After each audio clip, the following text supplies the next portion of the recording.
mandarme. Bien, vamos a ver hoy día lo que es urgencias oftalmológicas, ¿ya? Entonces, habíamos estado viendo todo lo que es ojo rojo y en la gran mayoría de las patologías de ojo rojo que hasta la fecha hemos visto, con excepción de la patología corneal, generalmente son patologías benignas que no ofrecen mayor riesgo para la visión, con excepción de pronto de lo que son las conjuntivitis por hipersecreción, etc. Pero cuando estamos frente a un ojo rojo, tenemos que ver el tipo de eyección que tiene ese ojo. La mayoría de las conjuntivitis, ¿qué tipo de eyección conjuntival tienen? Una eyección conjuntival difusa, ¿ya? Pero existe una inyección ciliar o una inyección periquerática que nos va a diferenciar de las patologías que hemos visto. ¿Por qué? Porque estas van a ofrecer mayor riesgo para la visión. La patología que va a estar presente siempre implica mayor peligro para la visión. Y además que nos va a dar ya una localización sobre qué puede estar pasando cuando hay una inyección ciliar o periquerática. Nos va a dar localización porque nos indica que probablemente la lesión esté a nivel de la córnea o a nivel de estructura intraocular, ya sea que haya una uveitis, ya sea que haya una endoftalmitis. Entonces, la inyección ciliar o periquerática nos va a dar la posibilidad de diagnóstico de que estemos frente a un paciente con glaucoma agudo, con una uveitis o una queratitis, ¿ya? Entonces, la inyección periquerática apunta a una de estas tres etiologías, más si existe dolor en el paciente, ¿ya? Inyección periquerática más dolor, vamos a estar ante alguna de estas patologías, y en la queratitis puede esta queratitis ser debida a diferentes causas, ya sea cuerpo extraño, lesiones por herpes simple, bacterias y hongos, ¿ya?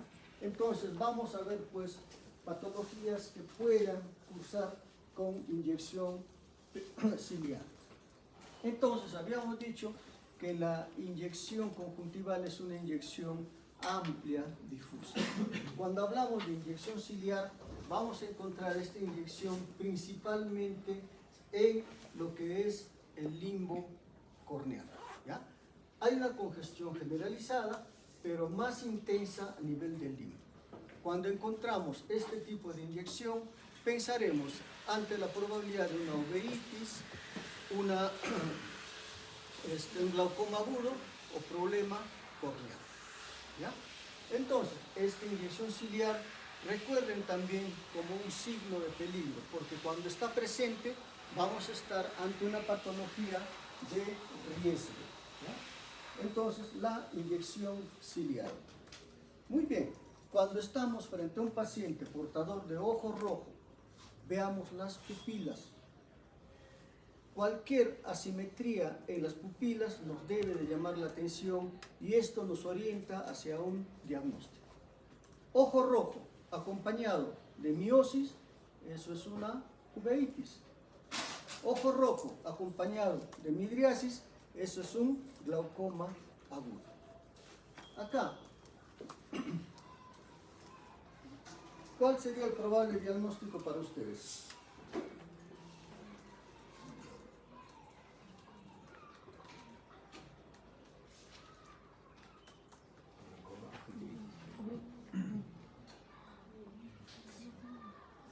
La lista, chicos.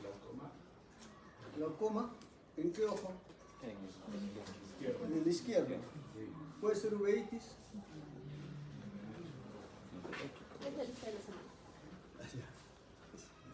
¿Puede ser uveitis?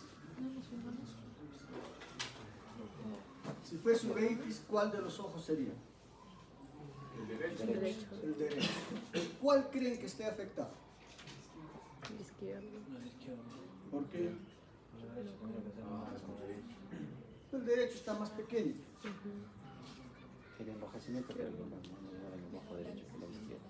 Hay mayor enrojecimiento en el ojo derecho, una inyección conjuntival o periquerática en el ojo derecho. Probablemente sea una uveitis. Entonces, ojo rojo y alteración en la pupila, pensar o en uveitis o en glaucoma agudo. Ojo rojo con dolor ocular, pensar ante la posibilidad de una patología corneal o un proceso intraocular. Entonces, vamos a ver pues estas patologías. Paciente con ojo rojo, dolor ocular, puede haber un glaucoma de ángulo cerrado o un glaucoma agudo, que se presenta sobre el 10% de todos los glaucomas, pero es considerada una emergencia médica. ¿Por qué? Porque es una patología que va a cursar con mucha sintomatología, ¿ya? Entonces hay bastante sintomatología y siempre es asimétrico. ¿Qué implica esto? De que va a haber un ojo que va a estar afectado.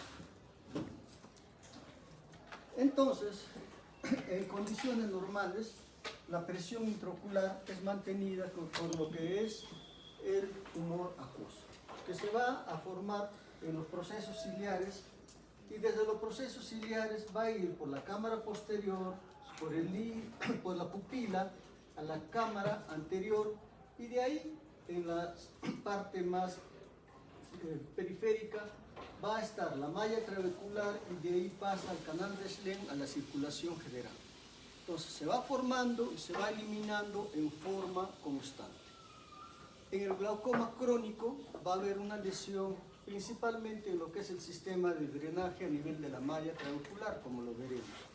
Pero en el caso del glaucoma agudo va a existir una alteración en lo que es el flujo del drenaje del humor acuoso, que se va formando constantemente y va a haber un bloqueo de tal forma que no permite el pasaje del humor acuoso hacia la circulación general.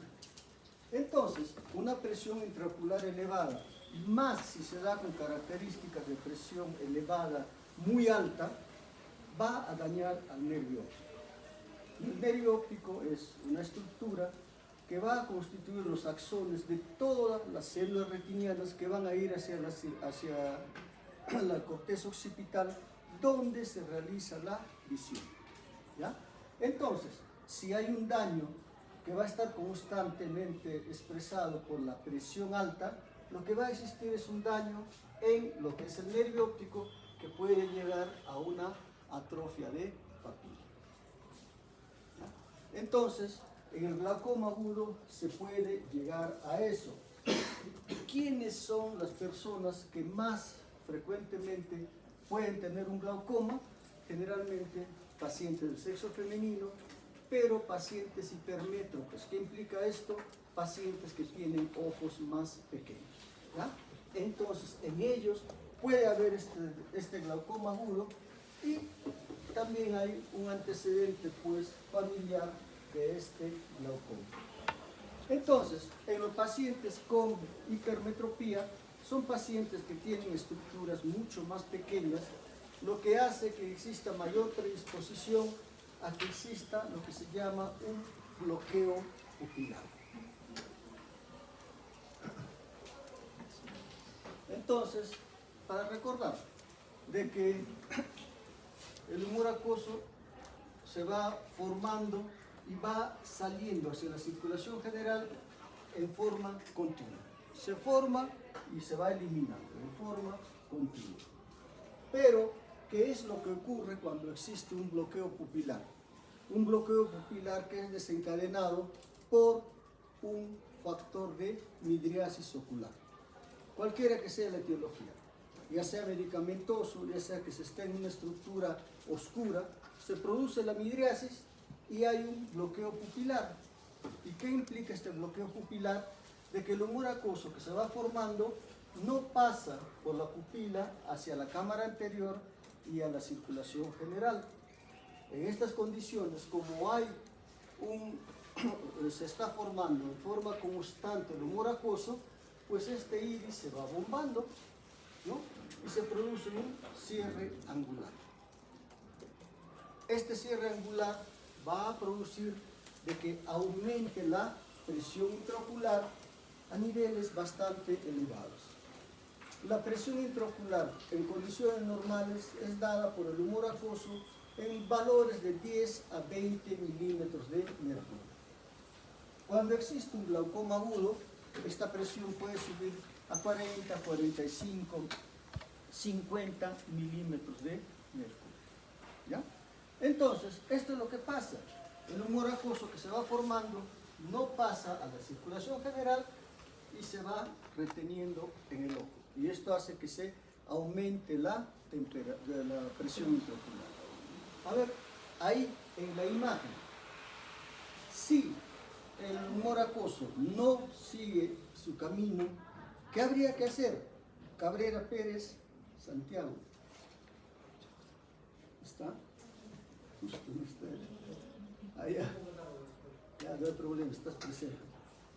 ¿Qué harías de acuerdo a esa imagen? Porque todo, para solucionar cualquier patología, siempre se va a la génesis de qué es lo que lo produce. Ahí tienes la causa del glaucoma agudo. ¿Qué harías? ¿Cómo?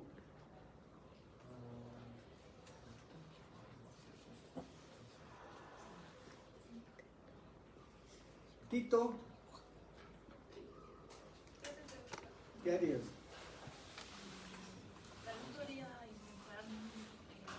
que pueda fluir en su normalidad ¿Cómo? a través, digamos, de un procedimiento quirúrgico, tratando de, en este caso, la zona en la que está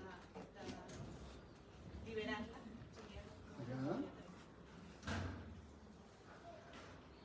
Miguel, Chocopota, ¿qué harías? Yo también pienso que debe ser un procedimiento quirúrgico para intentar abrir y salvar. ¿Cómo? ¿Cuál sería ese procedimiento? Y por eso, o sea, tratar de abrir y para que hacer un pequeño ejercicio también para que pueda. ¿Dónde? ¿Dónde haces acá? ¿Tratas de liberar esta zona que es el sitio normal por donde se va el humor acuoso o qué? El aire. Yo pienso que sí, eso debería ser. ¿Otra idea? ¿Alguien? Primerito, intentar con un fármaco miótico activar el inconsciente pupilar, para de esa ¿Ya? manera. En el si cuadro no se- agudo, eso se aplica. Pero ya para prevenir otro Hay un jack proceso, láser de iris, ¿no? ¿qué haces? Se apertura un agujero con láser en el iris, en la base, para descomprimir la Drenar el presión, humor acuoso. o si no, también poner válvulas. Ya. ¿Qué dices? Bueno, justo ya mencioné así, como uno puede decir, uno puede decir ya para poder traer el humor, o sea, para que salga el humor acuoso, que esté acumulado y así ya poder también consumir. Claro, acá le haces un huequito, de tal forma que por ahí va saliendo el humor acuoso y ya no se forma todo esto. Y ese es el tratamiento definitivo. ¿Ya? ¿Por qué? Porque existe la predisposición anatómica y en cualquier momento pasa el primer episodio, pueden hacer otro episodio. ¿Ya? Entonces, cuando esto se presenta, se va a presentar pues con lo que viene a ser un dolor ocular bastante intenso, dolor periocular, acompañado de síntomas neurovegetativos como náuseas, vómitos, esas cosas. Y en la vista va a haber un dolor bastante intenso, una disminución brusca de la visión, ¿no? ¿Qué más habrá a nivel ocular? Pues a nivel ocular también habrá un edema de lo que es la córnea altera su transparencia porque no se adecua en un tiempo tan rápido a lo que es la presión intraocular a la que está sometido. Se edematiza y esta es la causa de la baja visión que tiene el paciente en ese momento. Habrá la inyección periquerática, ¿ya? Y si tomamos, y habrá también la midriasis, que es el factor desencadenante. Y si tomamos la presión intraocular, con seguridad estará bordeando los 50 milímetros de mercurio. ¿Ya? Entonces, esta es la manifestación que presenta un glaucoma agudo. Es un cuadro bastante doloroso, bastante aparatoso, que el paciente donde se encuentra va a buscar ayuda. 1, 2 días, pero busca ayuda, que es todo lo diferente a un paciente con glaucoma crónico que no causa mayor problema, no tiene sintomatología y no busca ayuda. Entonces, en esta imagen que estamos observando, un cierre angular. Vean cómo esta es la córnea, este es el iris, y entre ellos debe estar la cámara anterior. Pero vean, está prácticamente herméticamente pegada. ¿Ya? Esto es lo que ocurre en el estado agudo de la enfermedad. En la imagen, ¿qué estaremos viendo? Un edema corneal, una midriasis. ¿Qué faltará a este paciente para que digan puede ser glaucoma agudo? La presencia de inyección ciliar, ¿no? Y si se toma la presión intraocular, una presión bastante incrementada. Por la situación de la presión intraocular puede haber pues también una atrofia del iris, pero esto no es requisito para que exista el diagnóstico. Y entonces el tratamiento en cuadro agudo se va a hacer pues con manitol al 20%, puede usarse acetazolamida, ¿no?, de 250 miligramos, y hay que revertir el factor que desencadenó todo esto. ¿Cuál ha sido el factor que desencadenó? La midriasis. Entonces, ¿qué se pone? Un miótico. ¿Ya? Y ya el tratamiento definitivo sería la ileectomía periférica, para que el paciente no vuelva a tener un cuadro de glaucoma agudo. Bien, el otro cuadro constituía la uveitis, ¿ya?, donde hay un ojo rojo y lo que es miosis. Entonces, cuando hablamos de una uveitis, hay una inflamación de la uvea que puede ser secundaria a cualquier tipo de traumatismo, a una cirugía, a una reacción autoinmune o a un agente infeccioso. La uveitis anterior aguda es más frecuente como una reacción inmunitaria. ¿Ya? Entonces, de todo lo que es la uvea, que es una estructura bastante grande en todo el ojo, ocupa por las 2/3 partes, ¿no?, la parte vascular. La que vamos a ver es la uveitis anterior aguda, la parte anterior, la que va a estar en lo que es la cámara anterior, porque hay una uveitis intermedia y una uveitis posterior. Las uveitis posteriores generalmente guardan relación con lo que son procesos infecciosos por patologías granulomatosas, ¿ya? Entonces, esto es más infeccioso y en la parte anterior más de tipo inmunológico. Entonces, en las uveitis, que suele darse a una edad temprana, ¿no?, entre los 25 y 44 años, puede llevar a la ceguera. ¿Por qué? Porque en la evolución de estos pacientes se forma un edema macular cistoideo o un edema quístico, que es la causa muchas veces de una baja visión. Entonces vamos a ver lo que es la uveitis anterior, llamada también iritis, ciclitis, iridociclitis o vitritis, ¿no?, diferentes nombres. ¿Por qué? Porque cuando hay una inflamación afecta pues el vitrio anterior, todo lo que es el iris, etc. Y guarda relación principalmente con lo que es factores inmunológicos, aunque hay hasta casi un 50% donde la etiología no es precisada. Muchas veces no se llega al diagnóstico de qué es lo que produjo esa uveitis, pero hay que tener en cuenta todo lo que son los procesos inmunitarios, sobre todo las artritis en sus diferentes manifestaciones, ¿ya? También puede ser secundario a procesos infecciosos o como un síndrome mascarada. Muchas veces lo que son procesos de leucemia se manifiestan con cuadros de uveitis anterior. Entonces, cuando se presenta la uveitis anterior, cualquiera que sea la etiología, hay que atender esa emergencia, porque también es una emergencia que va a presentarse también con manifestaciones donde va a estar presente el ojo rojo, donde habrá una inyección periquerática, y cuando hacemos el examen vamos a encontrar con lo que es una pupila en miosis, acompañado también de dolor, aunque con menor intensidad que en el cuadro de glaucoma agudo. la inyección ciliar que va a estar presente, recuerden esto. Entonces, cuando va a existir una uveitis, ¿qué es lo que va a producirse? Que la barrera hematoocular va a alterarse, por lo tanto, de lo que viene a ser del humor acuoso hacia el humor acuoso va a salir pues proteínas y células inflamatorias desde el iris o cuerpo ciliar, que son las que van a causar el proceso inflamatorio.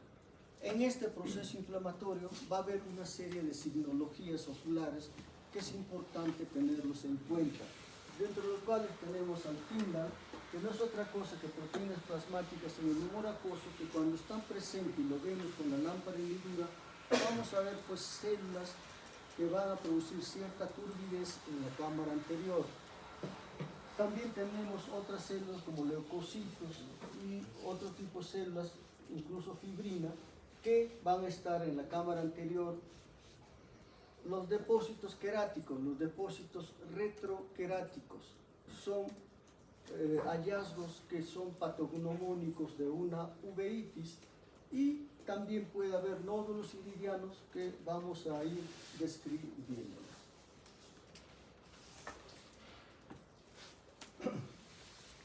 Entonces, lo que caracteriza a un proceso de uveitis anterior aguda va a ser la presencia de precipitados retroqueráticos, que son células inflamatorias que van a estar presentes en la parte posterior de lo que es la córnea, sobre el endotelio corneal. Esto es característico en un paciente portador de uveitis.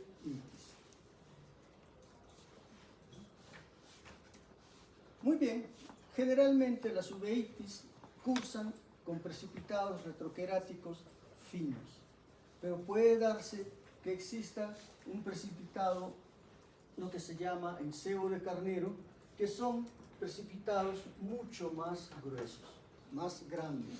Y esto guarda relación con lo que viene a ser una uveitis granulomatosa, como la sarcoidosis, que es una manifestación de una uveitis posterior. ¿Ya? Pero lo usual es de que exista en un paciente con uveitis los precipitados retroqueráticos finos, y esto hace el diagnóstico de uveitis. Nosotros encontramos con la lámpara hendidura estos precipitados retroqueráticos y decimos que es uveitis. La etiología a determinar, pero esto sería una uveitis. Como hay una reacción inflamatoria a nivel intraocular, pues va a haber lo que es pues la expresión de fibrina en la cámara anterior en grado variable. Y esta fibrina podrá presentar acá lo que es la presencia de, ¿qué era esto? ¿Dónde más lo vimos? Hipopio, ¿ya? Hipopio, que también habíamos dicho, recuérdenlo, como un signo de peligro, que está presente en procesos infecciosos como úlcera bacteriana, úlcera micótica, o en procesos inflamatorios como la uveitis. Acá habrá una reacción estéril, ¿no? Una reacción inflamatoria estéril. También puede haber pues hipopio, ¿ya? Entonces ahí estamos viendo hipopio, estamos viendo la presencia de fibrina en cámara anterior. Entonces, estas cámaras o membranas fibrosas pueden producir pues sinequias con lo que son las estructuras cercanas, ¿ya? En lo que viene a ser la expresión de una uveitis, puede haber también lo que se llaman los nódulos de Kiop o los nódulos de Busacca. Los nódulos de Kiop están en lo que es el borde pupilar y los de Busacca en lo que es el estroma o en el parénquima del iris. Esto también es expresión de ¿qué? De una uveitis posterior, ¿ya? Cuando el globo o el ojo se inflama, pues afecta todas las estructuras. Entonces, expresión de una uveitis posterior son los nódulos de Busacca en el parénquima, los nódulos de Kiops en el borde. O una expresión de uveitis posterior, que hemos dicho, ¿cuál sería?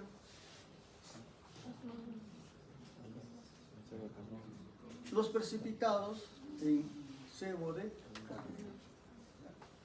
Entonces, al haber una reacción inflamatoria y al haber los ojos estar en una situación de aposición tan cercana, pues la reacción inflamatoria, la tendencia va a ser a que existan sinequias, a que las estructuras se tiendan a pegar. ¿Y qué estructuras son las que tienden a pegarse? Principalmente lo que es el iris con el cristalino, ¿ya? Por vecindad. Pero las células inflamatorias también pueden estar en lo que es la malla trabecular y puede producir problemas de sinequias y dificultad en la salida del humor acuoso. Vean, entonces, lo que es el iris con el cristalino en un proceso inflamatorio tiende a pegarse por vecindad. Entonces, acá están viendo ustedes una estructura marrón que está ahí. ¿Qué habrá pasado? Ha habido una reacción inflamatoria, la pupila ha estado en su tamaño normal y estaba pegándose. Y va a haber una sinequia posterior. Entonces, para evitar esta, ¿qué se hace? Se dilata la pupila en los cuadros de uveitis anterior aguda. Vean, acá se pudo romper las sinequias y está en un estado de midriasis. Pero acá, vean, acá se ha roto un tanto la situación de midriasis en esta parte, pero acá vemos una sinequia más permanente. ¿Ya? Entonces, pues, en un cuadro de reacción inflamatoria existe eso, de que se pega sobre todo el cristalino con el iris y produce diferente tipo de sinequia. Ahora, puede esa sinequia estar localizada en lo que es todo el borde de la pupila, de tal forma que al pegarse esto, no pasa el humor acuoso hacia la cámara anterior. ¿Y qué va a pasar? Se va abombando y se pone el iris, lo que se llama iris bombeo. En estas circunstancias, se comporta como un problema de glaucoma agudo, ¿no? Inyección ciliar, presión intraocular elevada, edema corneal y todas esas cosas. Entonces, al aumentar la presión intraocular, ¿cuál va a ser el tratamiento? Temporalmente, de repente una ileectomía periférica, un agujero por donde va llegando el humor acuoso a la cámara anterior y eliminándose, y posteriormente habrá que liberar esta sinequia. ¿Ya? Entonces, todo esto viene a ser una manifestación de la uveitis anterior aguda. Aumentará la presión intraocular, se formará un glaucoma secundario. ¿Por qué? Porque también el sitio de salida del humor acuoso va a verse afectado por el proceso inflamatorio, por la presencia de proteínas en el humor acuoso, que hace más difícil la salida del humor acuoso. Vean diferentes tipos de sinequias, cataratas secundarias que se va a formar por la reacción inflamatoria que está presentándose y la presencia de edema macular que se va a presentar después del estado agudo, porque va a haber un proceso inflamatorio por las prostaglandinas que van a producir esta reacción inflamatoria a nivel de la mácula. ¿Ya? Sería una complicación tardía de lo que vendría a ser una uveitis anterior aguda. Ahí lo vemos, ¿no? La uveitis anterior aguda, un edema macular quístico, un edema macular cuando se hace la OCT. Entonces, pues, la uveitis anterior aguda no es una patología tan benigna, puede cursar con lo que es atrofia del iris. Entonces, cuando vamos a tratar a estos pacientes, tenemos que tratar pues lo que es el factor desencadenante y las complicaciones que van a ir producto del proceso inflamatorio. Entonces, produciremos en estos pacientes una dilatación de la pupila, lo que se llama una cicloplegia, para evitar que exista una sinequia, sobre todo del iris con el cristalino. Y al ser esto una reacción inflamatoria, pues se da tratamiento con corticoides tópicos, con lo cual se alivia el cuadro en la gran mayoría de los casos. ¿No? Corticoides tópicos. Muy bien.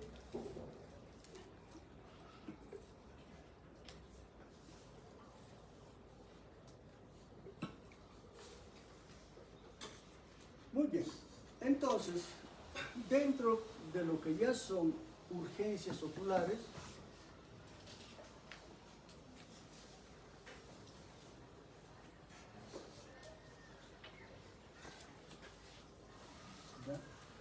las urgencias oculares, aparte de situaciones de ojo rojo en sí, aparte de lo que viene a ser cuadros agudos de ojo rojo, ¿no? Pueden también estas urgencias oculares ser secundarios a lo que son traumatismos oculares de diferente etiología, como lo vamos a ver, o puede ser cuando exista de pronto una pérdida aguda de la visión, ¿ya? Entonces, cuando ya hablamos de urgencias oculares, estas urgencias van a estar en relación con las manifestaciones del paciente. Una, manifestaciones de dolor; otra, pérdida aguda de la visión; y en caso del traumatismo, que puede causar pues diferentes patologías. De tal forma que cuando estamos frente a un paciente portador de un traumatismo, una disminución de la visión, etc., siempre tenemos que hacer un examen oftalmológico completo. Un examen oftalmológico completo que incluya la medida de la agudeza visual. Recuerden, la agudeza visual viene a ser un examen funcional de cómo está el ojo, ¿ya? Todo lo relacionamos con la agudeza visual. Cualquier patología tiene que ver con la agudeza visual, porque esa es la función del ojo, ver, ¿ya? No nos dediquemos solamente a tratar la patología sin importar qué tanto ve, si veía, no veía antes de esa consulta. Entonces hay que cuantificar la agudeza visual, hacer un examen externo, ver la motilidad, ¿no? El estado de la pupila. Hay patologías que van a cursar con alteraciones de la pupila. Ya vimos dos en ojo rojo, midriasis y miosis. Pero cuando hay patologías del nervio óptico, también se ve afectada la pupila. Ver cómo está el segmento anterior, segmento posterior, ver cómo está el fondo de ojo y estimar la presencia de cómo está la presión intraocular, ¿ya? Entonces veamos algunos traumatismos que van a ocurrir en la vista, dentro de los cuales tenemos lo relacionado con lo que son las causticaciones, ¿ya? Entonces, las causticaciones pueden ser por dos grandes grupos, sean los ácidos, sean los álcalos.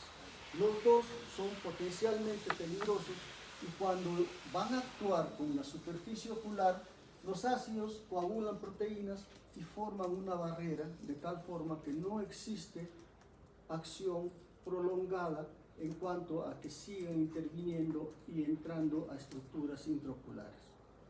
Pero con lo que significa los álcalis, van a producir una saponificación de los ácidos grasos de las membranas celulares, y estos álcalis sí tienen la propiedad de seguir ingresando a lo que es las estructuras intraoculares.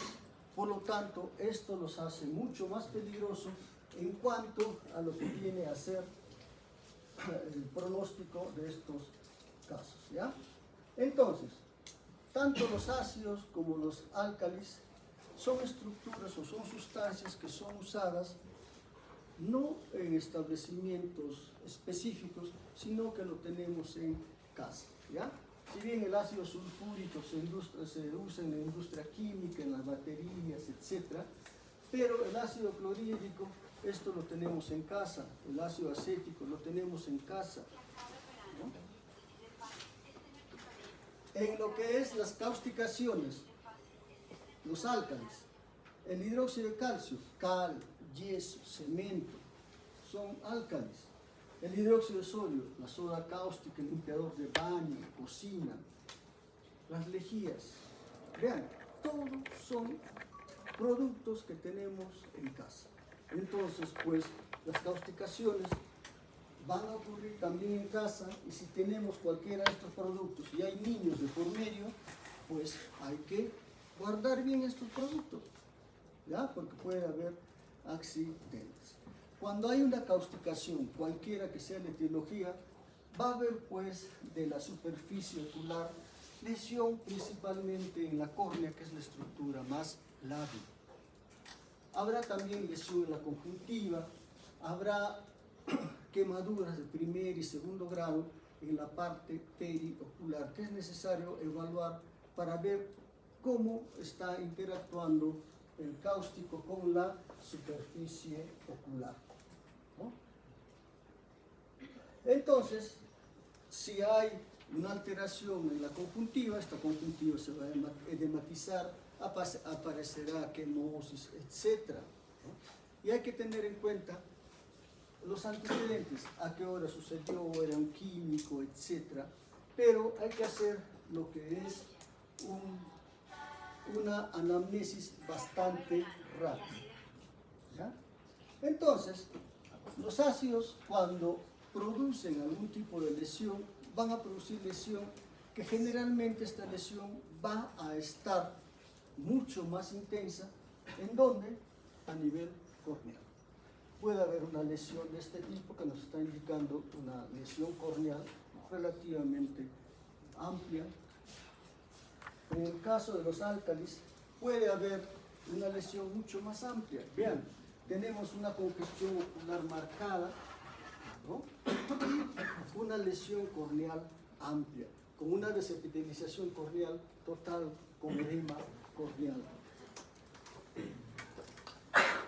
También por los mismos álcalis, lesiones, ¿no?, que son mucho más intensas. La reacción inflamatoria puede producir pues reacción inflamatoria a nivel de cámara anterior, y en el proceso de cicatrización, la cicatrización, ¿qué es lo que va a producir? Pues va a producir una opacidad corneal, un ojo seco. Imagínense, ¿qué hacemos ante este paciente? No es mucho lo que se puede ofrecer.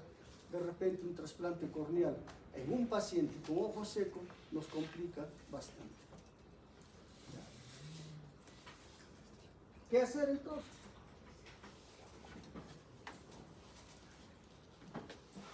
Vean, hasta 10% de los traumas oculares son químicos, mayor en varones por la actividad laboral que ellos llevan a cabo, y puede hasta 25% ser bilateral, ¿ya? Entonces, una lesión de ese tipo, imagínense qué es lo que hay que hacer, ¿no? Entonces, dentro de lo que son las causticaciones, lo primero que se debe hacer es lavar, irrigar la superficie ocular con agua de caño. No es necesario solución salina, nada de esas cosas, solamente con agua, una irrigación profusa. Hecho esto, recién hay que derivar al oftalmólogo, ¿ya? No hagamos lo contrario. No es de que de pronto llevamos al frente de una clínica, de un hospital, y vayamos a buscar al oftalmólogo y lo va a atender en media hora, una hora, etc. Durante ese tiempo, ¿qué es lo que está pasando? Está interactuando el ácido, el álcali, con la superficie ocular, ¿ya? Hagamos lo contrario. Limpiemos, diluyemos esa sustancia cáustica con una irrigación profusa y busquemos ayuda. ¿Ya? Esto hasta instintivo es, todo aquel que le cae cualquier sustancia, lo primero que hacen es lavarse los ojos. Y eso es lo primero que se debe de hacer. En línea general, para la superficie ocular, cualquier cosa que no esté diseñada para ser usada en los ojos es un cáustico. ¿Ya? Problemas dermatológicos. Va a producir lesión menor, pero la produce. Cualquier sustancia que vaya a ingresar a la vista es un cáustico. ¿Ya? Entonces, tengan en cuenta eso. Se produce de irrigación y se deriva en forma urgente. ¿Ya? Sencillo, pero se está haciendo bastante con esa actividad. Entonces, dentro de lo que es la superficie ocular, como lo que viene a ser traumatismos, existen las causticaciones, sí, pero también existen otro tipo de patologías que van a estar presentes, de diferente etiología, dentro de los cuales tenemos el mismo traumatismo, ya sea traumatismo secundario a radiación ultravioleta, caso de las soldaduras, caso de exposición a nieve, ¿no? Que cuando ocurre esto va a haber un buen pronóstico.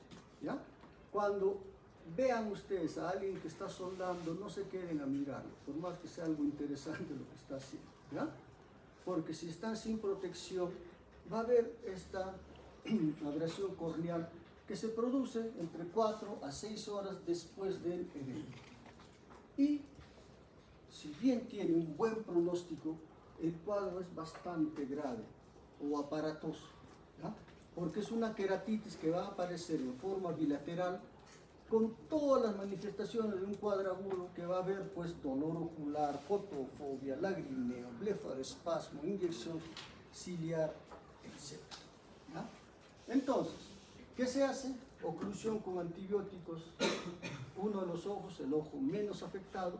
Si hay mucha molestia, se puede dar cicloplégicos porque ayudan a calmar el dolor. Esto es bastante intenso, pero también recupera fácilmente, 24 horas, ya por lo menos gran parte de lo que viene a ser la queratitis ya está dañada. ¿Ya? Puede haber abrasiones corneales, ¿no? La córnea, con cualquier cosa, puede producirse una lesión, ¿no? Y esa lesión va a producir, ¿qué cosa? Una lesión lineal, como están viendo, que también va a tener manifestaciones, ¿no? Es una lesión fácil de solucionar. Miren las fotoqueratitis por soldadura eléctrica. ¿Qué es lo que, si nosotros examinamos, vamos a encontrar en el paciente? Una queratitis punctata en toda la córnea, bilateral, ¿no? Si tuvieras que parchar uno de los ojos para ayudar su proceso de curación, parchas el más afectado y el otro lo dejas ahí. O le parchas los dos para cuenta de que ya no haga nada, ¿ya? Pero es bien molesta esta patología. ¿Qué otra cosa podemos tener a nivel de la córnea, aparte de la fotoqueratitis, de abrasiones, etcétera? Lo que son pues cuerpos extraños extraoculares. Sea que estos cuerpos extraños estén alojados en la córnea o en el tarso superior, ¿ya? Entonces, este tipo de manifestación va a tener las manifestaciones de un cuadro de glaucoma, perdón, de queratitis aguda, de lesión corneal aguda. ¿Qué es lo que caracterizaba a una lesión corneal aguda? ¿Se acuerdan? Fernández, Rosana.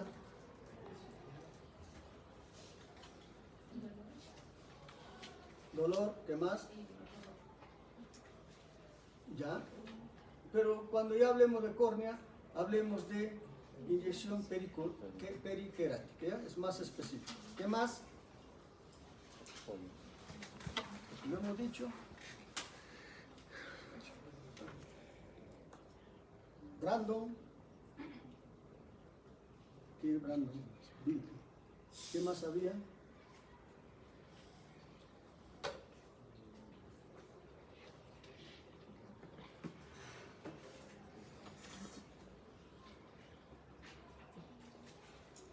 Adriana Cruces. Ah, Cruces es la delegada, ¿no?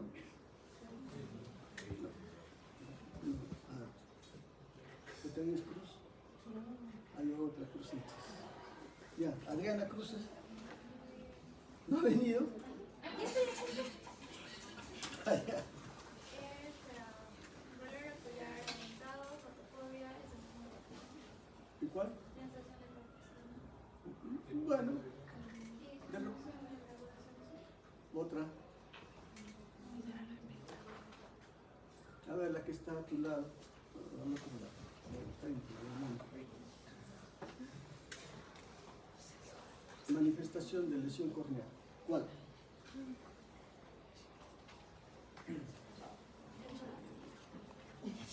Pero falta lo que debe de decir. No, no es la que quiero, es la que se presenta en la manifestación de córnea. Blefaroespasmo, ahí está apuntado. Blefaroespasmo. Lo que es fotofobia, lagrimeo, inyección ciliar, dolor ocular. Esa es la forma de presentación, bastante monótona, ¿ya? Entonces, los cuerpos extraños extraoculares, sobre todo los externos, en su gran mayoría son metálicos. Y cuando son metálicos, dejan un anillo de óxido que también hay que limpiar, ¿no? Entonces, es preferible hacer esta limpieza apenas haya sucedido el evento. Porque si pasa 2, 3 días, la córnea es demasiado frágil y puede haber complicaciones, ¿ya? Entonces, sacar lo que más se pueda y dejar lo otro para una segunda intención.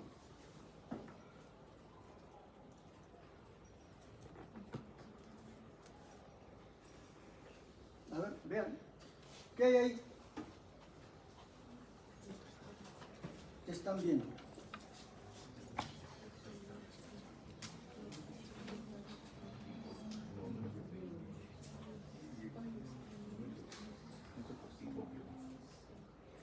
¿Qué hay?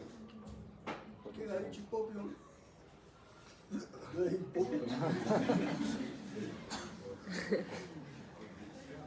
Es un cuerpo extraño.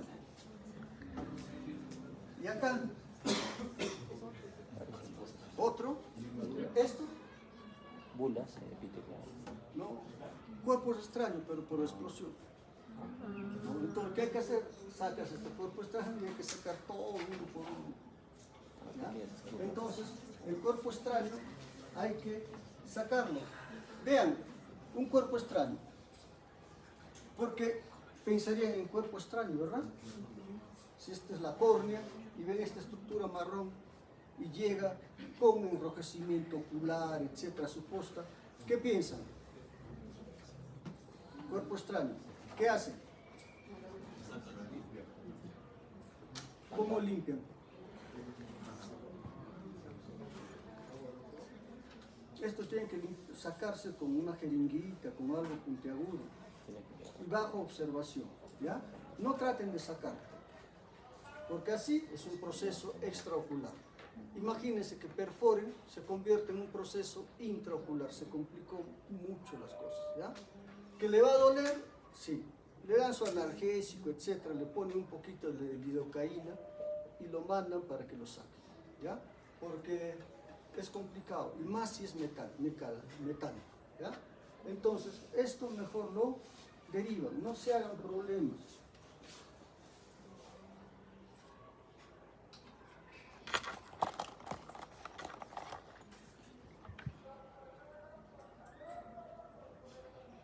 Y ahí, ¿qué tenemos?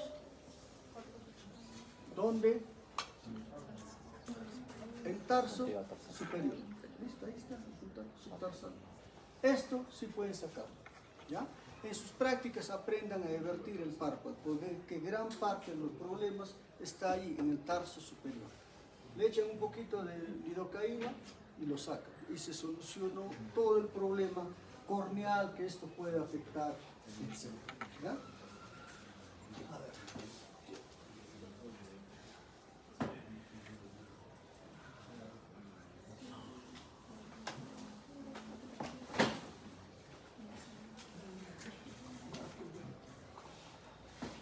Muy bien, entonces veamos ya con lo que son traumatismos, ¿ya? Traumatismo cerrado, traumatismo abierto. Entonces, cuando hablamos de un traumatismo ocular cerrado, es pues un golpe, una contusión que el ojo puede sufrir sin que esta contusión produzca una solución de continuidad y generalmente se da con objetos sin fin. Entonces, acá va a haber generalmente un proceso de compresión, descompresión, sobre todo cuando el objeto que está impactando es un objeto pequeño, como puede ser pelotas de tenis, pelotas de béisbol, etc. De tal forma que esta compresión, descompresión puede traer una serie de lesiones dentro de lo que es el globo ocular o incluso la superficie ocular. En todos los pacientes siempre van a referir pues presencia de dolor, habrá fotofobia, lagrimea, disminución de la agudeza visual. A esto puede sumarse presencia de hematoma palpebral, quemosis, abrasión corneal, cuerpo extraño corneal, ifema, etc. Cuando hablamos de un proceso de traumatismo ocular cerrado, podemos encontrar diferente tipo de lesión. Entonces, en la evaluación inicial, ¿qué es lo que debemos de hacer? ¿Qué tanto está viendo el paciente? La agudeza visual. Eso más o menos nos va diciendo cuál puede ser el pronóstico que puede tener el paciente. Vean, tenemos la presencia de hemorragia subconjuntival, presencia de edema corneal, hemorragia subconjuntival, equimosis bipalpebral, ¿no? Diferente tipo de lesiones. 2020, 2020, 2020, un traumatismo leve. De pronto, acá, parece un traumatismo leve, cuentadeos a 2 metros de visión, traumatismo severo. ¿Ya? Calificamos función ocular con la agudeza visual. Cuando hay hemorragias subconjuntivales muy manifiestas, siempre sospechar que de pronto pueda haber un glaucoma, un traumatismo abierto. ¿No? Eso hay que tener en cuenta.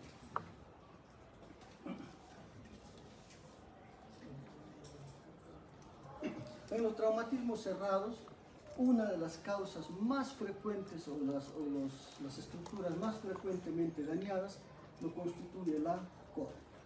¿Ya? La abrasión corneal, diferente tipo de lesiones. Ahí tenemos una abrasión corneal amplia. ¿Ya? Entonces, tenemos que buscar signos de alarma ocular ante este traumatismo.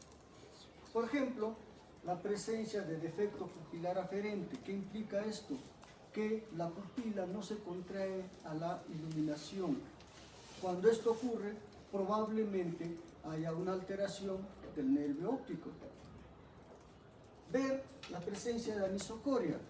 ¿Por qué esa diferencia en el tamaño de las pupilas en uno y otro ojo?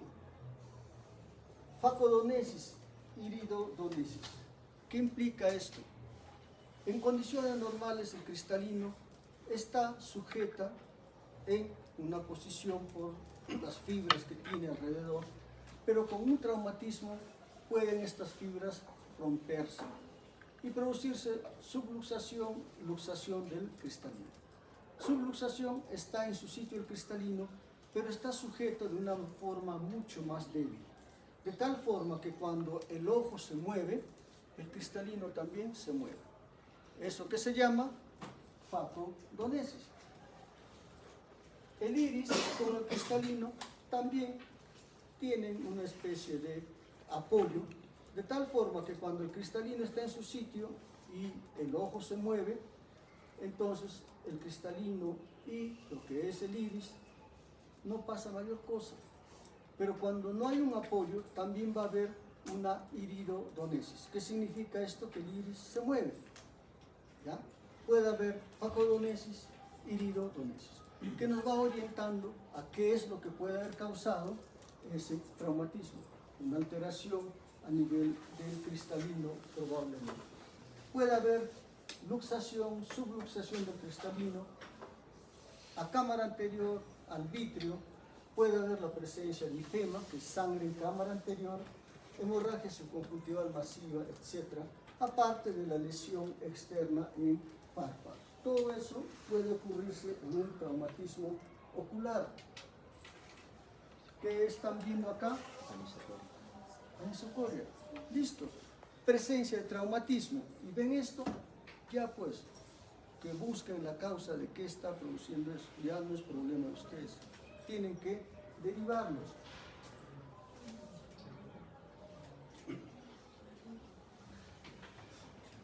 ¿Qué está pasando acá?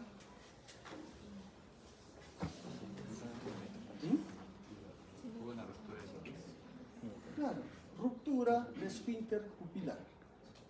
En esta zona, acá, pequeñas que hacen que la pupila se vuelva midriática, en esta zona. Entonces es ruptura de esfínter pupilar, producto de un traumatismo. Puede haber una iridodiálisis. El iris que normalmente está en esta posición se ha desprendido. Se ha desprendido. Entonces, ven esto, después de un traumatismo, lo derivan. ¿Para qué se hacen tanto problema? ¿No? ¿Qué están observando ahí? ¿En cuál de ellos? Iridonesis. Si lo examinas, de repente encuentras iridodonesis, facodonesis. ¿Pero qué observas ahí?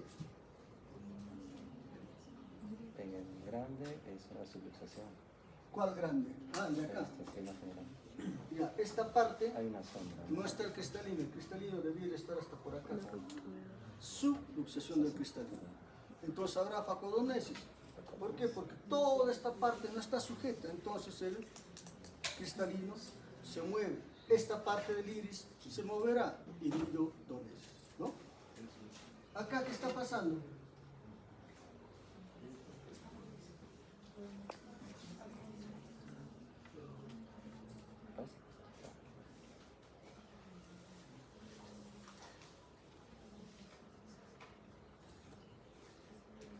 ¿Qué les llama la atención?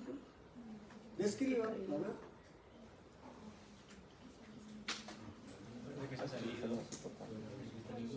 ¿A dónde? Hacia la cámara anterior. Hacia la cámara anterior. Y si eso es así, ¿cómo se llamaría? Luxación. Luxación del cristalino. Subluxación cuando todavía está en su posición y luxación cuando está fuera de.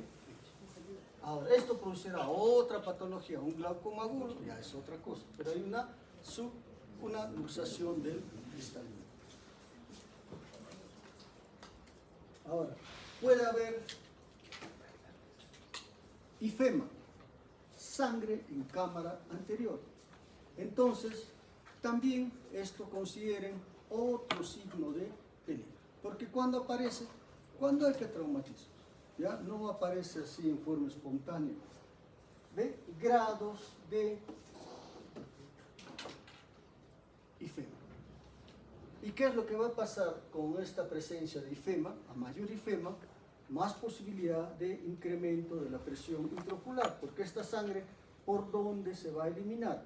Por la malla trabecular, que no está diseñada para que pasen los glóbulos rojos. Entonces aumenta la presión intraocular. En estos casos, donde haya más ifema, pues hay que manejar incluso esa hipertensión arterial que puede estar, perdón, hipertensión ocular que puede estar presentando. ¿Por qué? Porque puede lo que es tatuar el endotelio corneal. ¿Ya? Una presión intraocular pues impregna de lo que es los glóbulos rojos a lo que es la forma. ¿Ya? Ahora, En el segmento posterior, en lo que viene a ser el polo posterior, la retina, también puede haber diferente tipo de manifestaciones en un traumatismo cerrado. Una conmoción retinal, lo que se llama el edema de Berlín, puede haber ruptura coroidea, hemorragia vítrea, desgarro retinal, desprendimiento de retina, etc.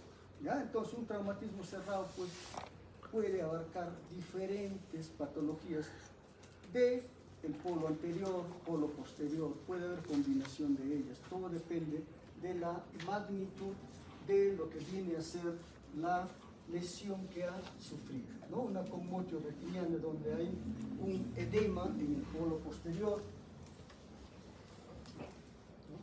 Ahí vemos una conmotio retinal donde hay un edema en todo lo que es el polo posterior. Cuando resuelva esto, recuperará pues, también su visión. En tanto, va a haber alteraciones en la visión.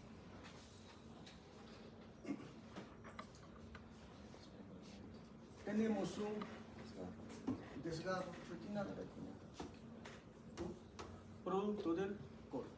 ¿A qué puede predisponer esto? A desprendimiento de retina. ¿Qué habría que hacer? Sellar este desgarro. ¿Con qué? Con crioterapia, con rayos láser, ¿ya? Para evitar una complicación mayor. ¿Qué están viendo ahí?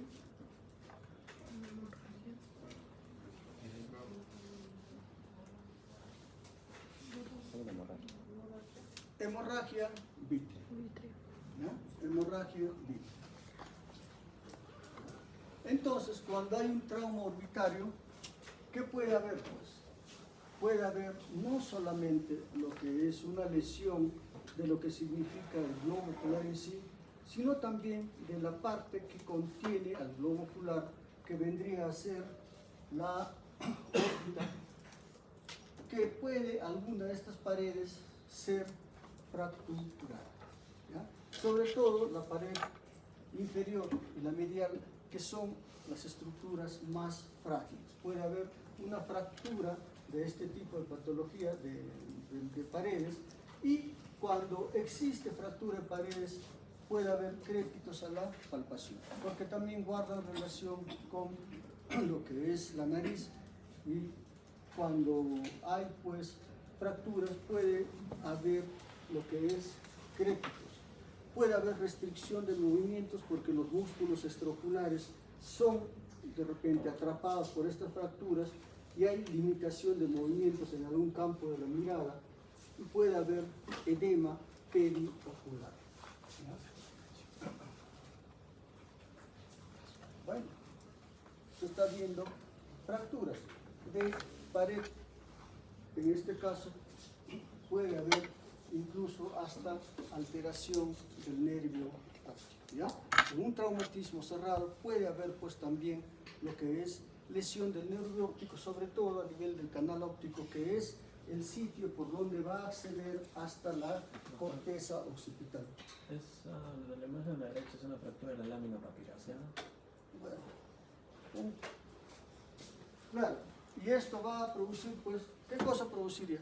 Una conexión entre el hueso Nasal con la órbita. con órbita. Entonces, como signología, ¿qué encontramos? Estrabismo diplopia. Crepitación, de repente limitación de movimiento, sobre todo en fractura de piso, ¿ya? Entonces, todo eso puede ocurrir en lo que es un traumatismo cerrado. Por otro lado, tenemos lo que es el traumatismo abierto, ¿ya?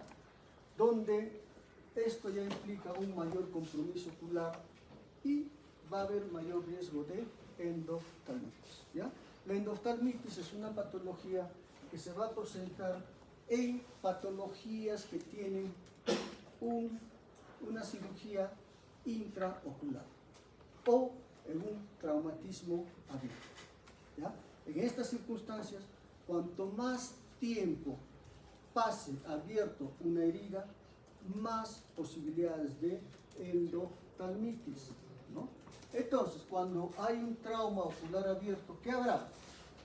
pérdida de la cámara anterior, hipotonía, hemorragia vítrea.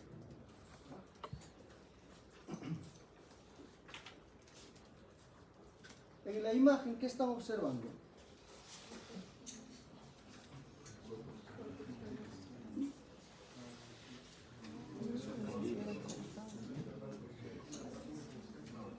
Porque el iris pasa. El iris está saliendo. Sí. ¿Ya? Esto es iris y por eso la pupila está dilatada, porque esto está atrapado ahí.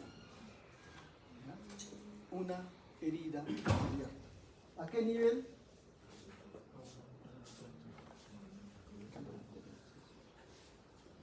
Córnea, limbo, esclera. Limbo escleral. Ha pasado el limbo. ¿Sí? Casi más escleral. Vean, una herida abierta con deformación de la pupila. Siempre existe una deformación de la pupila que apunta hacia la zona donde existe la solución de continuidad. Por ejemplo, acá está apuntando a este lado, y si sacamos todo lo que es la parte del conjuntivo, probablemente tengamos una herida en la esclera regular. ¿Ya? En el lado derecho, ¿qué está viendo?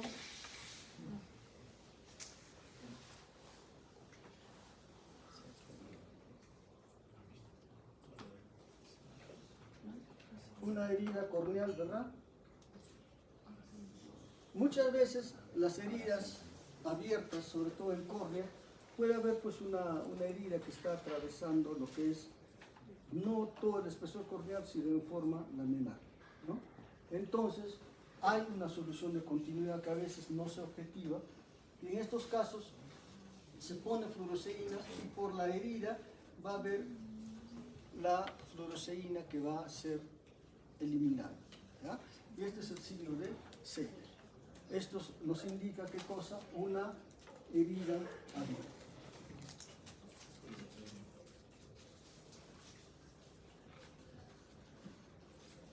¿Qué les llama la atención ahí?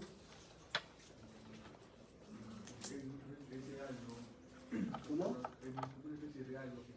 Rotura de base lirica. Sinequia parece que hay una posterior. Ya, otra cosa más. Escena, árbitra. ¿Cómo? ¿Cuál? El derecho. Y el izquierdo está de tamaño normal.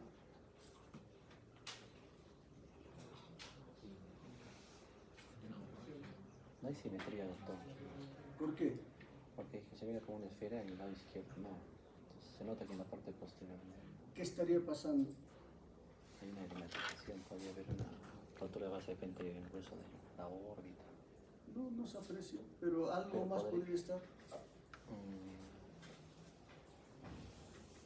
Obsesión del canal.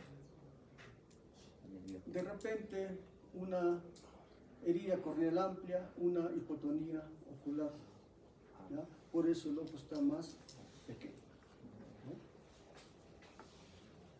¿No? Un cuerpo extraño intraocular, que es otra cosa que puede pasar en este tipo de patologías. Entonces, los cuerpos extraños generalmente tienden a ser metálicos. ¿Ya?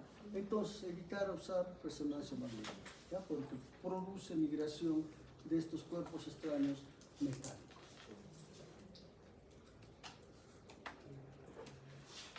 Vea un estallido ocular por un impacto bastante grande donde va a producir una alteración antero-posterior, y cuando cese el impacto produce pues una desaceleración que puede producir lo que es un estallido ocular. ¿Ya? Entonces, una herida abierta. Entonces, en estos pacientes, ¿cuál va a ser el manejo? Hospitalizar. ¿Ya?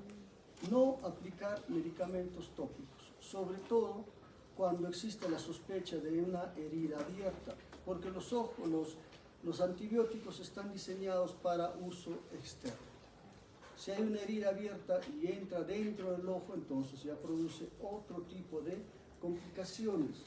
evitar maniobras de valsalva para que no exista profusión de contenido intraocular, calmar el dolor para evitar también esta misma acción. Antibióticos de amplio espectro y lo que es mantener al paciente en ayunas si es que lo van a derivar. ¿Cuál es el tratamiento de la emergencia? En este caso, quirúrgico, cerrar la herida. ¿Listo? Ese es el paso inicial. Que puede haber otras complicaciones, se verá en su momento, ¿ya? Pero lo importante es cerrar esa herida. Si ustedes están en su serum y ven una probable herida abierta, pues derívenlo, ¿no? Y si ya reciben alguno de ustedes a un paciente que viene transferido de otro lado, ¿cómo lo deben manejar? Como una emergencia, si llega a 9 de la noche, que lo vean al día siguiente a las 8 o 9 de la mañana, ¿qué dicen? Entonces mandan llamar al oftalmólogo, ¿qué dicen?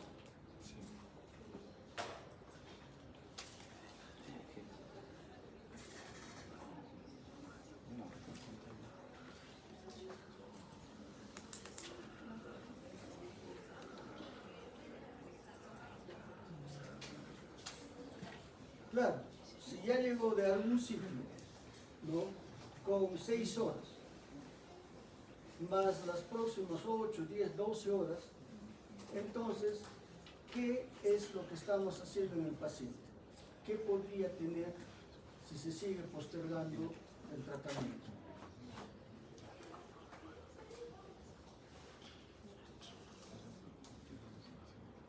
Antes y después, nunca dar por perdido un ojo. Ahí quedó bien y funcionalmente también. Entonces, nunca dar por perdido. Puede que ese ojo que se está recuperando sea con una visión, digamos, 20-100, 20-200, y en el otro ojo tenga 20-20. O sea, en la práctica ese ojo no ayuda mucho. Pero si ese 20-20 se pierde, ese ojo con 20-100 de visión es el ojo que le va a permitir hacer todas sus actividades al paciente. ¿Ya? Entonces nunca dar por perdido. Una herida penetrante, suturar, no queda otra. Y cuando hay más compromiso del área de la esclera, más allá de 5 milímetros, el pronóstico es peor. Muy bien. ¿Con qué suturan? ¿Ah? ¿Con qué hilo suturan? Con 10 euros. Es un hilo bien delgadito que se entierra ahí mismo. ¿Ah? Muy bien. Entonces, ahora tenemos patologías que van a causar pérdida aguda de la visión. ¿Ya? Generalmente esta pérdida aguda de la visión guarda relación con lo que son problemas vasculares, donde lamentablemente no es mucho lo que hay que hacer más que hacer el diagnóstico.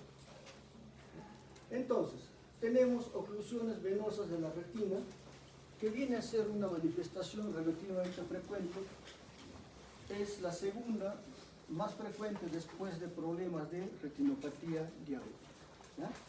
Generalmente unilateral, y esta puede ser por oclusión de la vena central de la retina o de la rama venosa de la retina.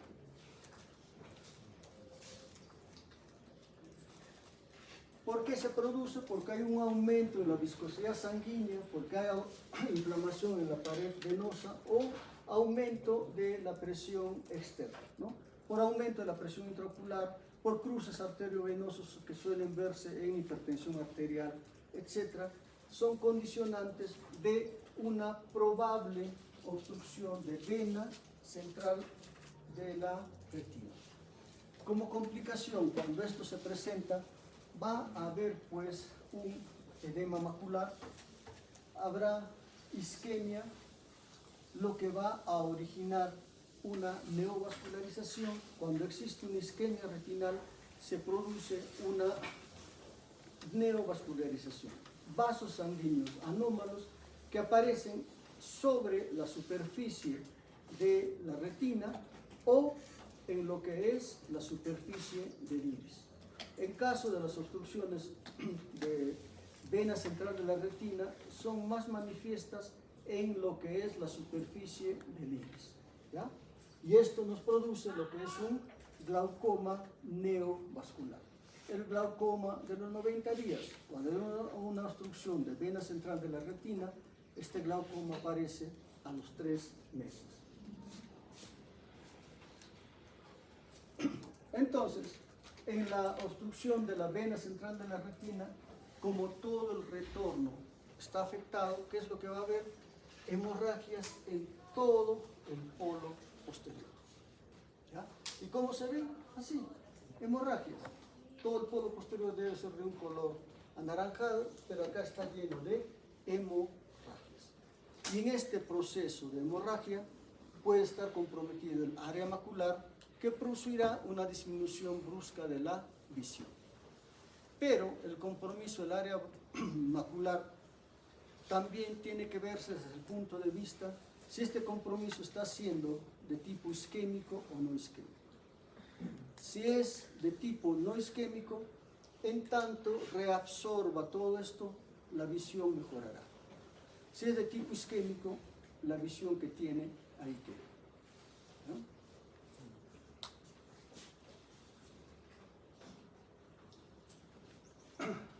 ¿Qué diferencia con lo otro?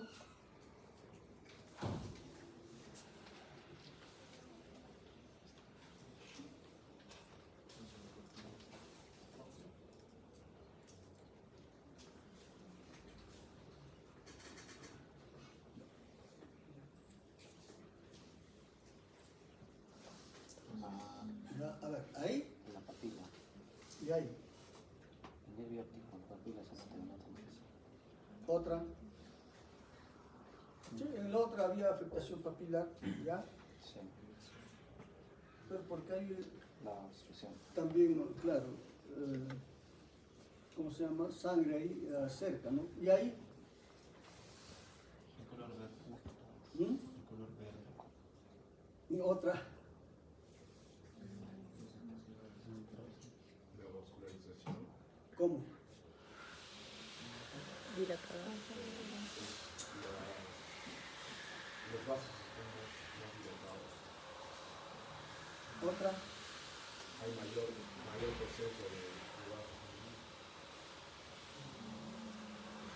Por ahí, a ver, una hemorragia de repente un poco más amplia, ¿no? Que podría guardar relación con obstrucción de vena central de la retina, y una hemorragia más localizada con lo que vendría a ser obstrucción de rama venosa de la retina, rama venosa superior, ¿no? Entonces, estos pacientes tendrán expresión de sintomatología cuando comprometa el área macular. En la otra patología, en la obstrucción de la vena central, sí existe mayor posibilidad de alteración macular. Es por eso que se presenta esta patología con disminución de la agudeza visual. Bien, por otro lado tenemos lo que viene a ser las oclusiones arteriales retinales, que guarda relación con procesos de embolización, estenosis vascular, procesos compresivos, etc. Entonces, ¿qué estructura se daña? La arteria central de la retina.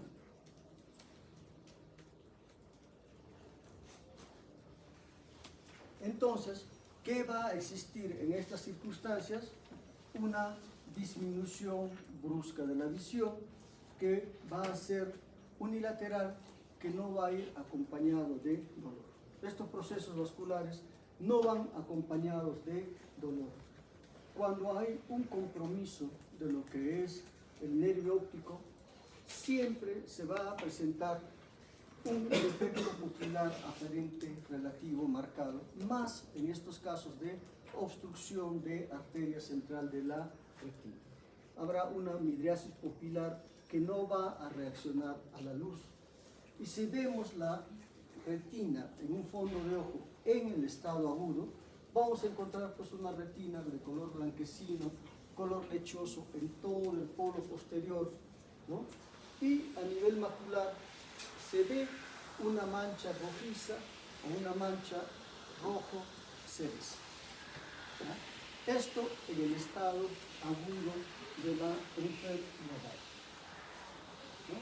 Entonces ahí en la imagen se está viendo una retina blanco lechosa donde sobresale lo que es un color rojo cereza del área macular, ¿no?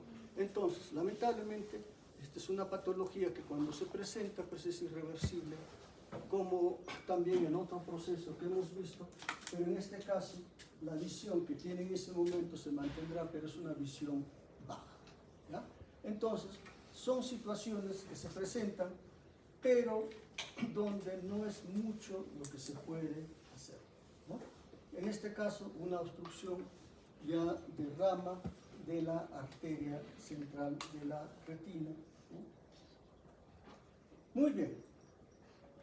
Entonces, cuando existe una pérdida brusca de la visión, involucra a fenómenos vasculares generalmente. Las más frecuentes, las dos que hemos visto. Pero puede haber también compromiso de lo que es el nervio óptico. Y se manifiesta de la misma forma, una disminución de la visión. Entonces, veamos ya para terminar lo que vendría a ser una neuropatía óptica isquémica anterior aguda no arterítica, ¿ya?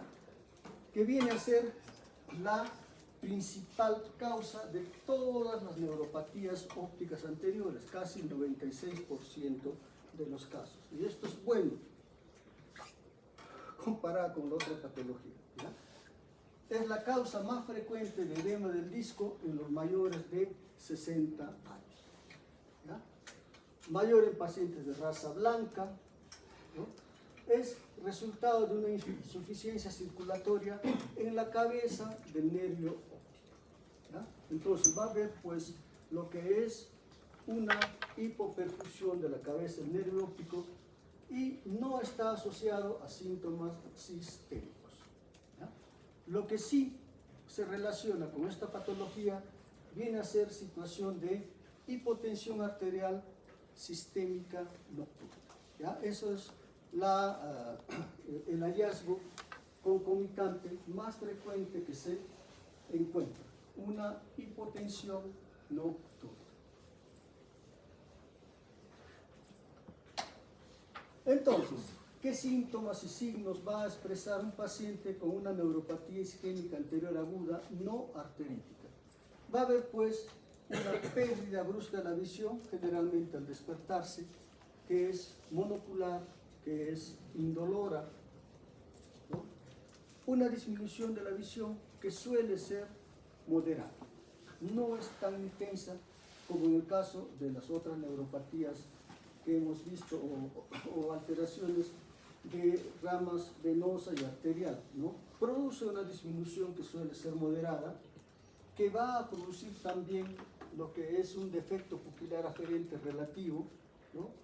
Salvo en afectación bilateral que no se puede determinar. Entonces, cuando existe una patología del nervio óptico, siempre va a existir una desaferentación pupilar aferente relativa y grados de discromatopsia, alteración en la visión de colores. Con eso nosotros hacemos un diagnóstico de patología del nervio óptico, ¿ya? Entonces, en estos pacientes va a haber pues una discromatopsia que va a guardar relación con el grado de afectación de la agudeza visual. Mayor afectación de la agudeza visual, mayor discromatopsia, ¿ya? Pero entonces, en esta patología generalmente hay disminución de la visión, pero no es tan alta, ¿ya? Hay algunos signos en el campo visual que van a ser actitudinales en la parte inferior, y en el examen de fondo de ojo encontraremos un edema de papila hiperémico asociado a veces a hemorragias en llama peripapilares, ¿ya? Entonces, en estos pacientes se presenta edema de papila, ¿no? Que dará lugar en el tiempo a lo que es una atrofia de papila, generalmente entre mes y mes y medio. cualquier lesión a nivel del nervio óptico siempre va a producir algún grado de lesión que va a traducirse por atrofia de papila. ¿Ya? El ojo no afectado, el ojo que está sano, muestra un nervio óptico pequeño con poca excavación en ello, o no hay excavación manifiesta. ¿Ya? Esto suele encontrarse en este tipo de cuadros.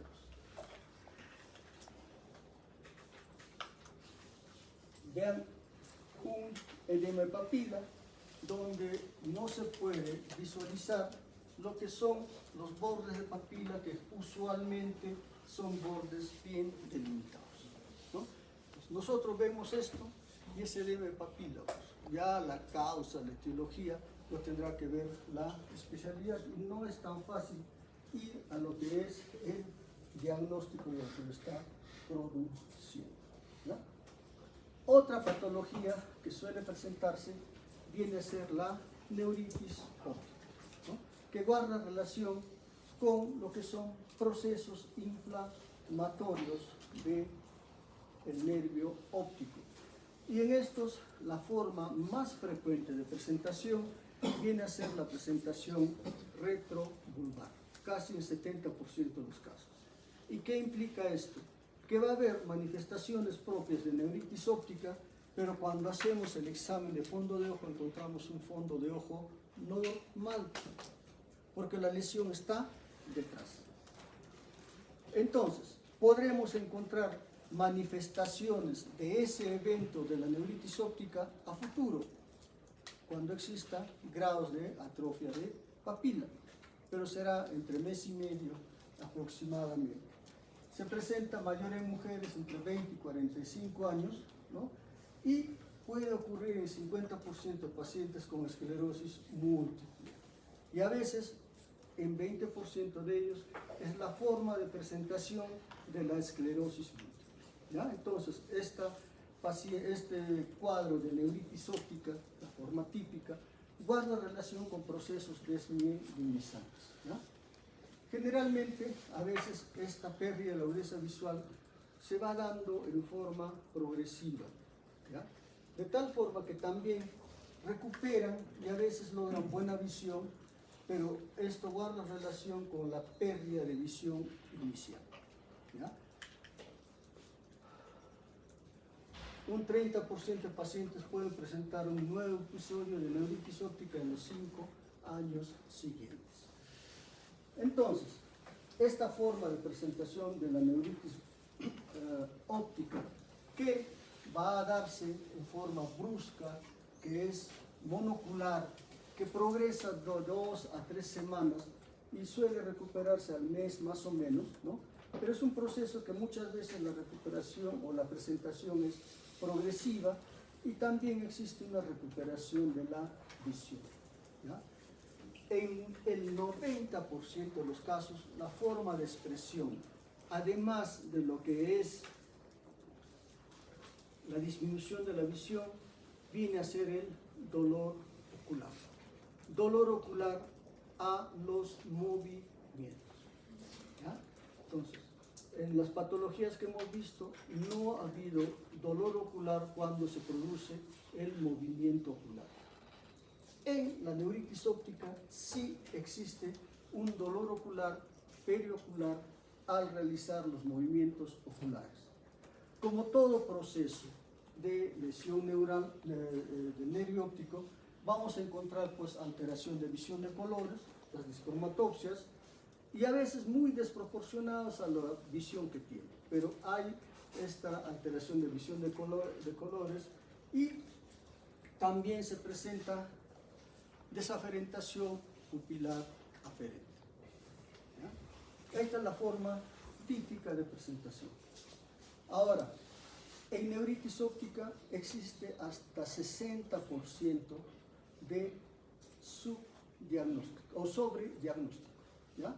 Porque hay muchas causas de neuritis óptica de tipo inmunitario, sobre todo, que van a causar, ¿no?, esta neuritis óptica, y que incluso tiene otro tipo de manejo. Pero en todo caso, Quedémonos con esta neuritis óptica, donde la forma de presentación va a ser disminución de la visión, desafrentación pupilar, alteración de la visión de colores y movimientos oculares dolorosos. Y al examen de fondo de ojo, en el 70% de los casos, un fondo de ojo normal. Pero hay un 30% de los casos donde va a haber las mismas manifestaciones, pero con una presentación de fondo de ojo donde se va a observar una atrofia o un edema de papila. ¿Ya? Entonces, en 30% se encuentra edema de papila, eritema, con o sin hemorragia en llamas, ¿no? Como se está observando, un edema de papila, que en este caso, expresión de lo que es neuritis óptica. El tratamiento para estas neuritis típicas es pues con metilprednisolona a dosis elevadas, ¿ya? Pero en las otras formas de neuritis óptica puede ser necesaria plasmaféresis o otro tipo de medicación biológica. Muy bien. Y la otra forma de neuropatía viene a ser la neuropatía óptica isquémica anterior aguda, pero arterítica. ¿Ya? Entonces, esta también va a ir con manifestaciones de lo que es disminución de la agudeza visual, etc. Afortunadamente, solamente se presenta en 5 a 10% de los casos. Es más frecuente en los ancianos, sobre todo mayores de 70 años. ¿Y qué es lo que va a ocurrir? Que va a ocurrir pues una vasculitis de las arterias ciliares posteriores cortas del ojo, que determina un infarto en la cabeza del nervio. ¿Ya? Es una complicación importante de la arteritis de la arteria temporal, una arteritis de la temporal, que desde ahí va a haber la vasculitis de la arteria ciliares posteriores cortas y de las arterias de la cabeza del nervio óptico. ¿Ya? En el 95% de los casos se puede comprometer el otro ojo. Entonces, esto también es una emergencia ocular, y cuando se hace exámenes de velocidad de sedimentación glomerular, proteína C reactiva, recuento plaquetario, estas están alteradas. ¿Ya? El diagnóstico se confirma con biopsia de la arteria temporal. Pero por la capacidad de daño que pueda tener en el ojo, pues con la sospecha hay que dar tratamiento. Entonces, también se va a presentar con una disminución brusca de la agudeza visual, pero asociada a manifestaciones sistémicas. ¿Qué manifestaciones sistémicas? Tendremos pues cefalea, lo que es la claudicación mandibular. El paciente tiene problemas para la masticación, dolor en la región de la arteria temporal, mialgias, artralgias, pérdida de peso, debilidad muscular proximal, etc. De todas ellas, ¿cuál es la más llamativa? El problema de dolor en la región temporal y problemas de la claudicación mandibular. Habrá defecto de pupilar aferente cuando ya está afectado el nervio óptico respectivo, donde encontraremos también papila pálida y edematosa. En el ojo sano se dice que hay una excavación fisiológica normal. ¿Ya? Entonces, pues, va a haber una atrofia de papila en el tiempo, pero se va a manifestar sobre todo por una lesión de atrofia, de edema de papila. Una vasculitis, si esta es el lumen de un vaso sanguíneo normal, el mismo vaso sanguíneo tiene este lumen en un caso de una arteritis de la temporada. ¿No?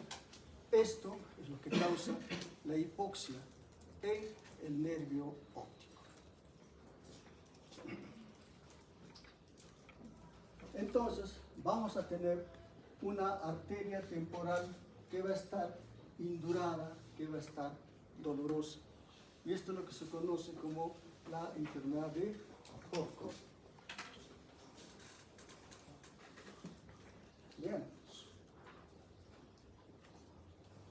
Arteritis en la temporal con problemas de isquemia en el cuero cabelludo.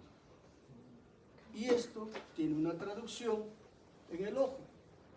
No se producirá esto, se produce una disminución de la irrigación y por lo tanto una atrofia de papila, un edema macular con la consiguiente atrofia de papila adelante. Y esto va a tener manifestación, pues, edema de papila en los cuadros superiores, atrofia de papila en el cuadro inferior. Y esto es bilateral. Entonces, cuando estemos en una situación de que un paciente tenga una arteria temporal indurada, dolorosa, pensemos pues en esta posibilidad. Pensemos en la posibilidad de hacer una biopsia de la arteria temporal. Y si no, demos tratamiento como una arteritis temporal para evitar a que ese paciente quede ciego. ¿Ya? ¿Listo, chicos? Con eso. Después puede haber desprendimiento de retina, que lo vamos a ver más adelante. Puede haber hemorragia vítrea, que lo vamos a ver. Y listo, chicos. Creo que hay tiempo para unos casitos. ¿Qué hora es? Las 4:15. Para que piensen.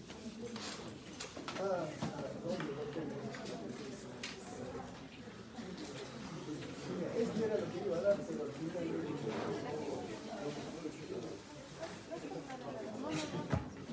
A ver, chicos, ahí. ¿Qué sería eso?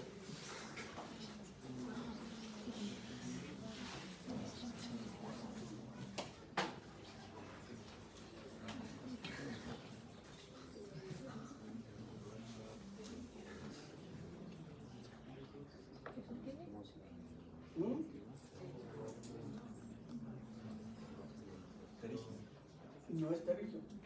No, es quimosia. ¿Me confundí? Tampoco. Es una reacción inflamatoria, alérgica. No es trauma. Tampoco.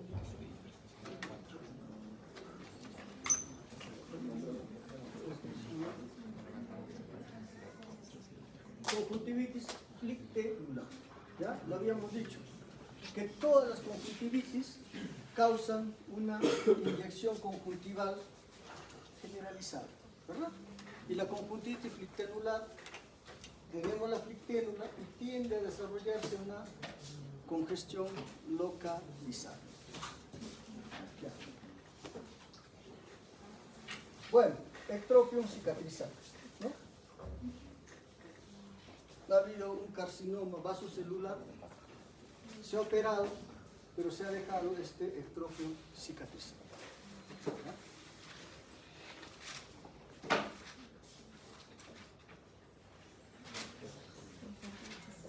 Bien, a ver. ¿Herpes qué? Herpes zóster oftálmico. Frontal. ¿Qué más? ¿Qué manifestación ocular estará presentando? ¿Ah? Una queratina.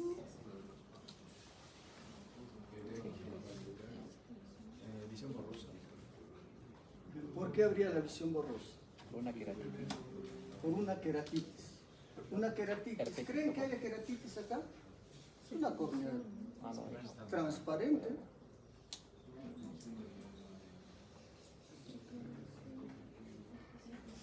A ver, paciente varón de 35 años que viene porque desde hace 3 días tiene esas erupciones a nivel ciliar derecho.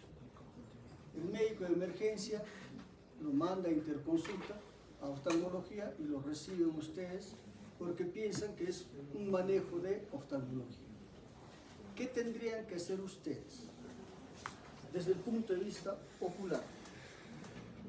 Fondo de ¿Para qué?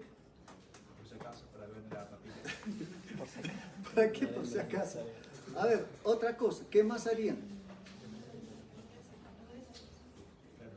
Ya pueden hacer agudeza visual, pero el médico de emergencia les manda a ustedes, ¿para qué? Para que descartemos algo grave. ¿Y dónde estaría la gravedad? El dolor. ¿Dolor va a tener? ¿Dónde estaría la gravedad?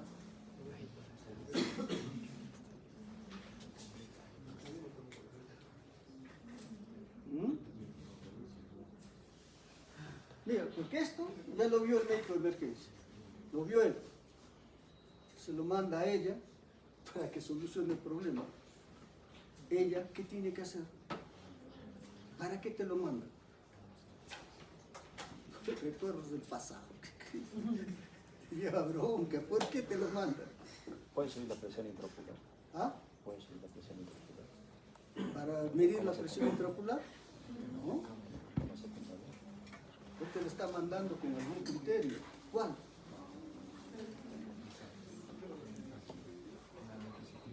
Porque el diagnóstico está. Él podría dar tratamiento. Pero ¿por qué te lo manda?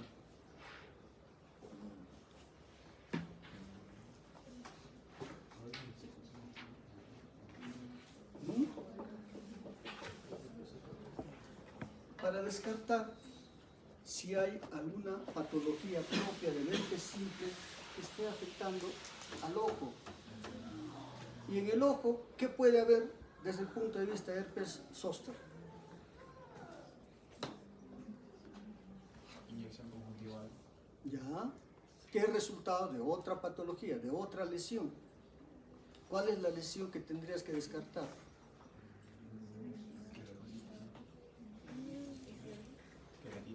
¿Ya? Puede ser escleritis, ya, uno, otra. Pero la más frecuente. ¿No? Para ver si hay una queratopatía epitelial. Hay la lesión epitelial en forma de pseudodendritas. Hay una lesión estromal. Hay una lesión endotelial. Hay lesión, de repente, esclera, de epiesclera, para eso te lo mando. Y acá hay una coloración media amarillenta, ¿no? Dicen secreción. ¿Qué creen que ha estado haciendo o por qué tiene esa coloración? Fluoresceína. ¿Por qué? Para la fluoresceína. Para Se rasca mucho. Por la fluoresceína. Por la fluoresceína. ¿Y para qué le echó fluoresceína? Para ver la tensión, si es que hay Para ver si hay lesión corneal. ¿Podrá haber en esto lesión estromal? Porque si el estroma está inflamado, el estroma va a haber alteraciones en el cambio de coloración de su transparencia, una coloración blanquecina, grisácea.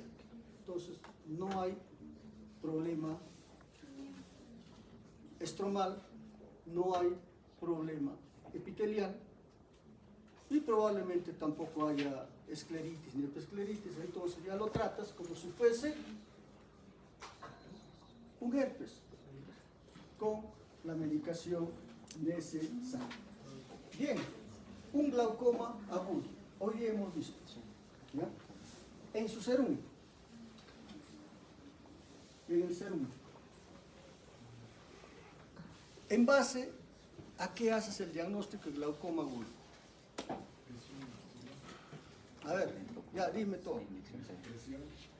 No vas a poder medir la presión intraocular Inyección pericular. porque no vas a tener ahí. inyección pericular. Ya, inyección ciliar, uno. Otra, Dolor agudo. pero el dolor es subjetivo, ay que me duele, que no duele, no. Me suena la cabeza.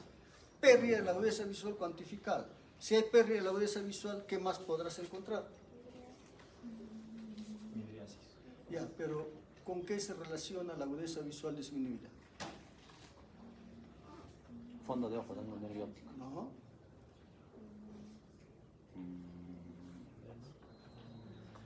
Edema corneal. Si la córnea se opacifica, baja la agudeza visual. ¿Y por qué se opacifica? Porque tú estás entrenando, cargas 80 kilos y te ponen 150 kilos, no haces nada, ¿no? Entonces, córnea edematizada, y el otro factor es pupila dilatada. ¿Ya? Ahora, que el ojo esté pétreo, de repente pues, tú tocas este ojo y el otro ojo, va a haber una gran diferencia, ya pues.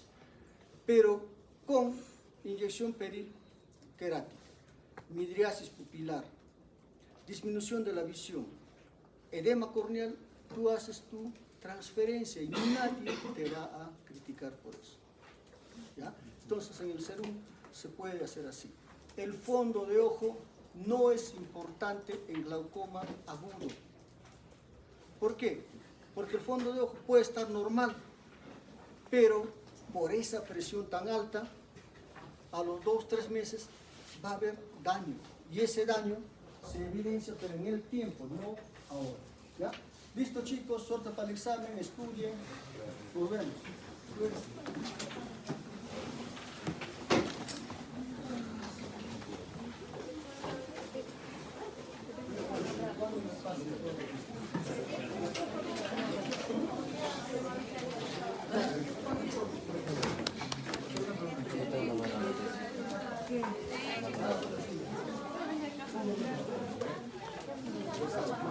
No lo conoces, tampoco te habla nada. Bueno, sí habla un par de veces. Respeto.